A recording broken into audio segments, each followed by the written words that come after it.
Narendra sir, ಹೃದಯಾಘಾತ ಆಗಿದ ತಕ್ಷಣ ಏನ್ ಮಾಡ್ಬೇಕು? ಜೊತೆಗಿರುವವರು ಯಾವ ರೀತಿ ಫಸ್ಟ್ ಏಡ್ ಟ್ರೀಟ್ಮೆಂಟ್ ಅಂತಾರಲ್ಲ, ಅದನ್ನ ಯಾವ ರೀತಿ ಮಾಡ್ಬೇಕು? ಈಗ ಹೃದಯಾಘಾತ ಆದಾಗ ಎದೆ ನೋವು ಅಂತ ಕುಸ್ತು ಬೀಳೋ ಚಾನ್ಸಸ್ ಇರ್ತದೆ. ಮನೆಯಲ್ಲಾಗ್ಲಿ, ದಾರಿ ಮೇಲಾಗ್ಲಿ, ಸ್ಕೂಲಲ್ಲಾಗ್ಲಿ, ಎಲ್ಲರೂ ಇದ್ದಾಗ ಫಸ್ಟ್ ಏಡ್ ಅಂತ ನೀವು ಹೃದಯಾಘಾತಕ್ಕೆ ಏನು ಮಾಡಂಗ, ಅದು ಕನ್ಫರ್ಮ್ ಆಗಿ ನೀವು ಏನು ಮಾಡ್ಲಿಕ್ಕೆ ಕಷ್ಟ. ಆದ್ರೆ ಕುಸ್ತು ಬಿದ್ದವರಿಗೆ ನೀವು ಫಸ್ಟ್ ಏಡ್ ಕೊಡ್ಲಿಕ್ಕೆ ಬಹಳ ಇಂಪಾರ್ಟೆಂಟ್ ಇರೋಂಥ ಒಂದು ಕೆಲವು ವಿಷಯಗಳಿದ್ದಾವೆ. ಯಾವುದೇ ವ್ಯಕ್ತಿ ಕುಸ್ತು ಬಿದ್ದಾಗ ಅವ್ರನ್ನ ಮತ್ತೆ ಮತ್ತೆ ಕೂರಿಸ್ಲಿಕ್ಕೆ ಪ್ರಯತ್ನ ಮಾಡಬಾರ್ದು. ಫ್ಲಾಟ್ ಆಗಿ ಮಲಗಿಸಿ, ಶರ್ಟು ಬನಿಯನ್ ಯಾವ್ದಾದ್ರು ಇದ್ರೆ ಅದನ್ನ ಲೂಸ್ ಮಾಡಿ ಕಾಲನ್ನ ಎತ್ತಿಡ್ಕೋಬೇಕು. ನೀವು ಕರೆದಾಗ ಅವ್ರು ಮಾತಾಡದೇ ಇದ್ರೆ, ರೆಸ್ಪಾಂಡ್ ಮಾಡದೇ ಇದ್ರೆ ತಕ್ಷಣ ನಿಮ್ಗೆ ಮೊದಲನೇ ಕೆಲಸ ಅಂದ್ರೆ ಬ್ರೈನ್ಗೆ ಸರ್ಕ್ಯುಲೇಷನ್ ಜಾಸ್ತಿ ಮಾಡ್ಲಿಕ್ಕೋಸ್ಕರ ಕಾಲನ್ನ ಎತ್ತಿಡ್ಕೋಬೇಕಿರುತ್ತೆ. ಎಲ್ಲಿ ಮಲಗಿರ್ತಾರೋ ಅಲ್ಲಿಂದನೇ ಮಲಗಿಸ್ಬಿಟ್ಟು ಕಾಲನ್ನು ಎತ್ತಿಡ್ಕೋಬೇಕು.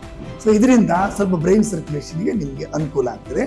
ನೀವು ಕೂರ್ಸಕ್ಕೆ ಪ್ರಯತ್ನ ಮಾಡಿದಷ್ಟು ಬ್ರೈನ್ ಸ್ಕೀಮೆ ಜಾಸ್ತಿ ಆಗ್ತಾ ಅವ್ರ ರಿಕವರಿ ಲೇಟ್ ಆಗ್ತಾ ಹೋಗ್ತದೆ. ತಕ್ಷಣ ನಿಮಗೆ ಹತ್ತಿರದ ಆಸ್ಪತ್ರೆಗೆ ಕರ್ಕೊಂಡೋಗಿ ಒಂದು ECG ಮಾಡ್ಲಿಕ್ಕೆ ಅವಕಾಶ ಇರ್ತದೆ.